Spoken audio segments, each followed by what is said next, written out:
fishermen. That's all they do. It's not like any other skill. All they do is fish. And right now, their livelihood has been wiped out.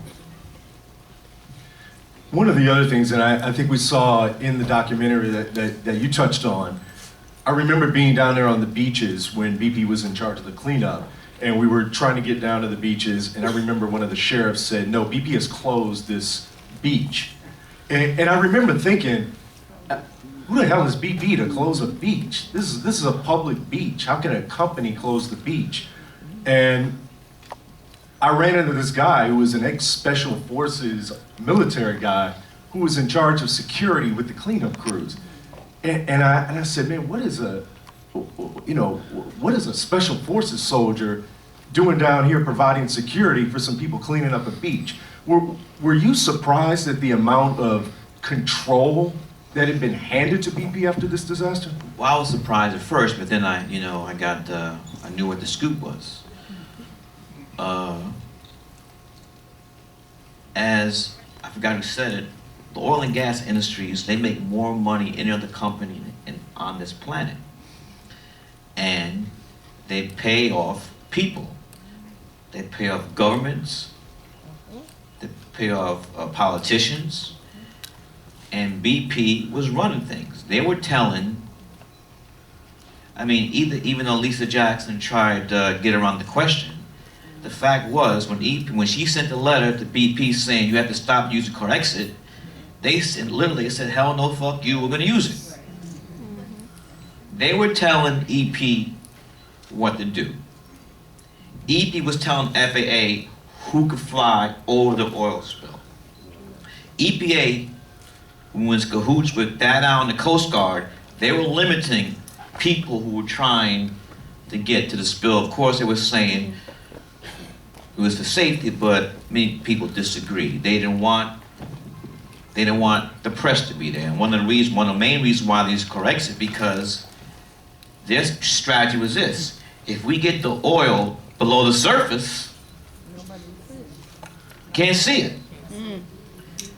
So even though they're saying now that BP is taking back some of the cleanup crews, we still do not know how much. There's millions and millions of gallons of stuff that's below the surface, and we do not know what impact it's going to have. And as I'm sorry with the name, somebody else said, Exxon Valdez, that's over 20 years ago, and they're dealing with the repercussions of this. And that was over 20 years ago. And this is 5, 10, 15 times worse than that. So you have to be, as journalists, you can't, go for the okey doke, get led astray, hornswoggled, bamboozled, and thinking that this thing is over with. One of the things that, when you talked about the money, about how all of this comes back to the money, and we still see to this day, even that $20 billion that we saw President Obama announce in the news conference, and yet you still got people who are getting shorted on what they're owed. I had a guy lay out $100,000 in losses on the books, down to the penny, and BP offered him 30 grand. This is greed. There's nothing but greed. And the $20 billion was for people to claim the money for their losses. But none of that 20 million has been designated for the cleanup spill. So that's where the next fight is. What is BP going to pay for the ongoing cleanup? It's not just get off the surface, but you have the wetlands, the marshlands, and all the war that's underneath too. When turning just a bit to Katrina, and before we do that, one of the things that was really interesting to me in the documentary was President Obama's response to the spill. In being down there, you hear environmentalists very angry with him because of loosening some of the restrictions on deep water drilling. On the other hand, you hear some of the people in the oil industry angry with him because he slapped the moratorium on the drilling. How much blame should he share for this? Well, he has to share some of it because the fact remains they were slow. The United States government was slow into the response. They were slow just like the Bush administration was to Katrina. It didn't take them 12 days to get down there, but it was slow. And one of the great missteps, which we put in this film, is my belief, many other people, that General Honore should have been the guy, should have been on top of this. If Honore would have been on top of it from the day one, a lot of this stuff wouldn't have happened. That's what I feel. Because you saw what he did with Katrina.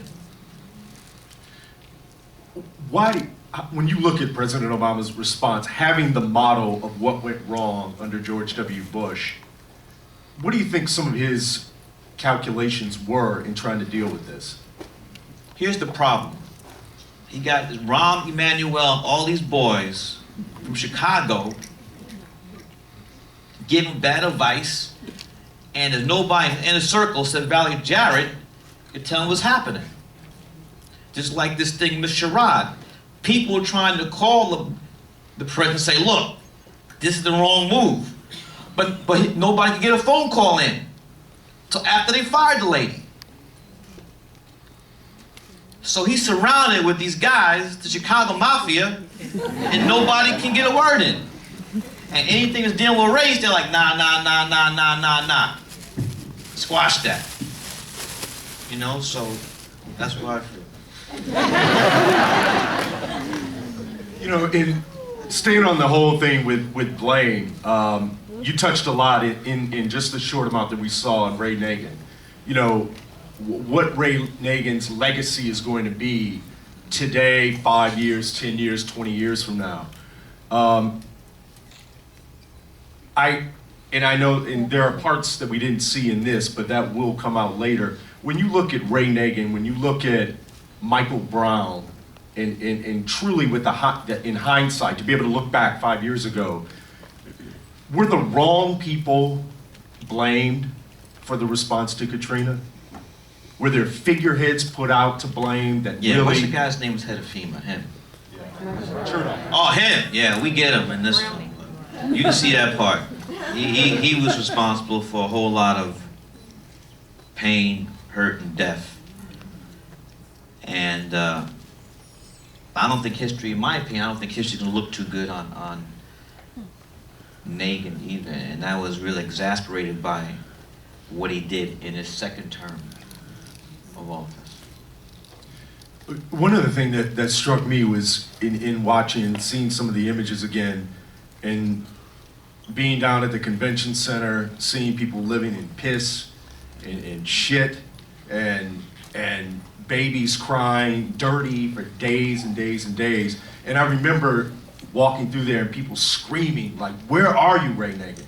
You know, where are you? Abandon us. And people were so angry. And you wonder, in a city like New Orleans that sits under sea level, prone to hurricanes, you knew it was coming, like, why weren't there buses parked on high ground ready to come in? Why wasn't food and water stockpiled in safe places that could be accessed if people were trapped in the city?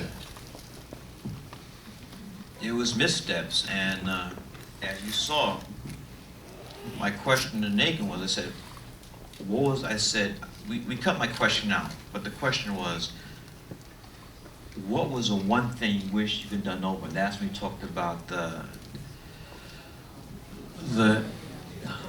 evacuation, mandatory evacuation. And he took 8 hours to declare it. And who knows how many lives could have been saved if he didn't wait till like the 8th hour. As we showed in Levees, he was worried too much about the legality, calling his lawyers, and would he be sued, and this and that. And again, that got put over human life. And who knows how many people were not here, how many families, you know, have lost members because of Nagin was slow to declare the mandatory evacuation. Just, and one last question, and then we want to really open it up to you guys to ask some questions, but